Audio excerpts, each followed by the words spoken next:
Il les a faites traverser l'Atlantique plusieurs fois pour courir les marathons les plus prestigieux, comme celui de Chicago en 2022. La classe!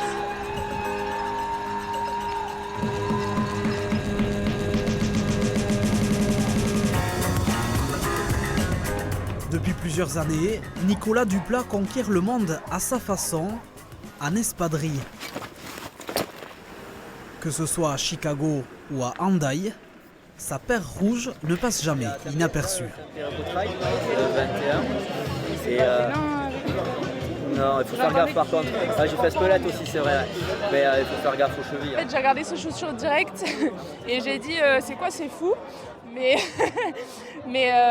c'est osé. Après, on en entend un peu parler quand même. Quand on court, on aime bien avoir tout ce qui est amorti, tout ça. Et ce qui est l'inverse des espadrilles, mais paraît-il que ça fonctionne. Ils sont surpris, ouais. Ils me disent tu cours en espadrille. Et après, donc, j'explique que je suis d'à côté de Moléon, que je suis sous le terrain. Et ça permet de faire le lien du sport à la culture. Et, ouais, ils aiment bien l'idée. Ils me prennent un peu pour un fou, mais moi, ça m'amuse.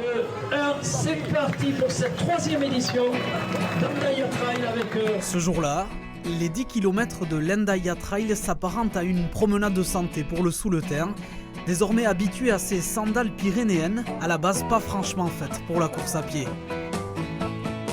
Ça revoit la façon de courir, c'est une course minimaliste. Donc en fait, il n'y a pas d'amorti, il n'y a rien. Donc on est plus porté sur l'avant du corps, on ne peut pas courir sur le talon. On est obligé d'aller sur l'avant du pied et du coup, c'est les mollets qui prennent un peu plus et les articulations, surtout les tendons d'Achille. Je vais essayer, j'ai pas essayé encore. Moi qui attaque talon en course à pied, déjà avec une paire de chaussures c'est un peu compliqué, mais à essayer lors de la course en espadrille le 15 août, ça peut être pas mal d'essayer, mais bon, on va ressortir avec des courbatures et des ampoules. C'est en 2017 que Nicolas s'est mis à courir en espadrille pour mettre à l'honneur sa province natale, la Soule.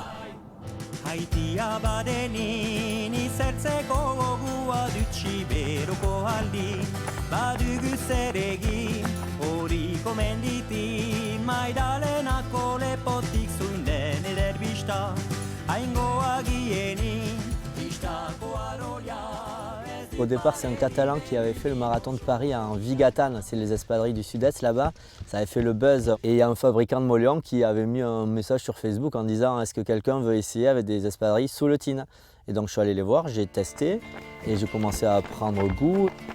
Moi, c'est vrai que je suis un sportif compétiteur et il y a des courses où des fois, j'ai pas envie d'y aller pour le chrono, pour le classement. Courir pour le plaisir aussi, c'est très bien. Et ça permet de faire parler du Pays Basque, de la Soule. Nicolas a ainsi créé sa propre association, la Grande Espadrouille, et organise une course chaque été le 15 août à l'occasion de la fête consacrée à cette chaussure à Moléon. Il fait par ailleurs partie des personnalités qui vont cette année porter la flamme olympique. C'est un honneur, j'étais tellement fier et c'est la symbolique de la flamme déjà, c'est énorme. Les Jeux Olympiques, c'est l'événement tous les 4 ans mondial et que tous les sportifs attendent pour les pros et même nous amateurs à suivre à la télé. Alors pour un événement aussi exceptionnel, il fallait bien une paire qui le soit tout autant. Punaise, elles sont trop belles. Ouais. Aux couleurs du Pays Basque avec l'emblème de Paris, les anneaux, la flamme, il y a tout là. Il n'y a plus qu'à. Nickel. Ouais. Ces fabricants d'espadrilles ont réussi à concevoir une paire unique pour Nicolas, mais avoue avoir été surpris par la demande. Je me suis dit, courir en espadrille, c'est peut-être pas génial, quoi. Parce que le problème, il y a du jute dessous et ça a tendance à brûler si on court. Donc on a réfléchi et en fait, avec mon père, on a réussi à faire une espadrille spéciale course. C'est une très très belle aventure qu'on vit avec lui, quoi. Le secret, une petite mousse qui rend les sandales un peu plus confortables. Cette paire-là, elle a fait le marathon de Paris, le marathon de Biarritz et le marathon de Chicago. Même si ça prend un peu d'humidité ou autre, vraiment, c'est solide. Et après, j'ai été confronté au trail, parce qu'ici, c'est une terre de trail, le Pays Basque. Donc j'ai appelé un cordonnier à Garassi et je lui ai demandé est-ce que c'est possible de thermocoller une semelle dessous.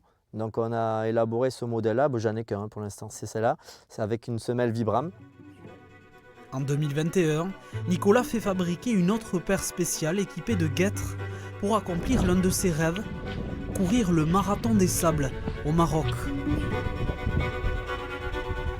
Cette mythique course, 250 km voilà, dans les dunes de Merzouga, dans le désert du Sahara. Difficile. Ah, sommet d'une petite dune. Allez Mathieu, allez, allez. On était à 700, il y a eu plus de 50% d'abandon cette année-là. Il y a eu une chaleur de fou, on a eu 57 degrés dans les dunes. Ouais, on a souffert vraiment de la chaleur. Mais les espadrilles ont tenu et j'ai fini voilà, dans les 100 premiers. Fin du marathon de sable là. 43 heures d'efforts intenses en 6 jours, un véritable exploit. Et celle qui m'a marqué le plus, c'est une course solidaire que j'ai fait au Kenya. Jambo Kenya The best Little girl. En fait, j'ai amené beaucoup de fournitures scolaires comme tout le monde et une valise entière d'espadrilles. Donc j'ai fait le tour de tous les fabricants en Soule, ils m'ont tous donné une trentaine de paires à pointure enfant parce que je voulais prioriser les enfants. Ils étaient fiers, ils ne connaissaient pas forcément, mais au moins ils avaient quelque chose au pied parce que soit ils étaient pieds nus, soit ils avaient des chaussures sans lacets, des chaussures trouées. Ouais, c'est un pays pauvre quoi. Donc peut-être que le futur champion aura commencé en espadrille, on ne sait pas.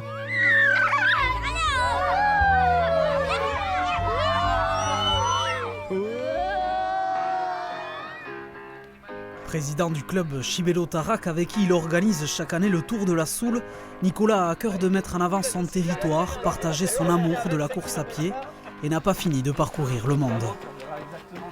Vu que j'aime les marathons, je rêve de faire les 6 majors, les 6 plus gros marathons au monde. J'en ai déjà fait 3 là avec Boston, ça va faire 4. Et après il me manquera Berlin et Tokyo. Moi, la course à pied, je trouve bien parce que ça permet de voyager, de découvrir des choses, de rencontrer des personnes et voilà, de s'ouvrir aux autres et profiter de la vie.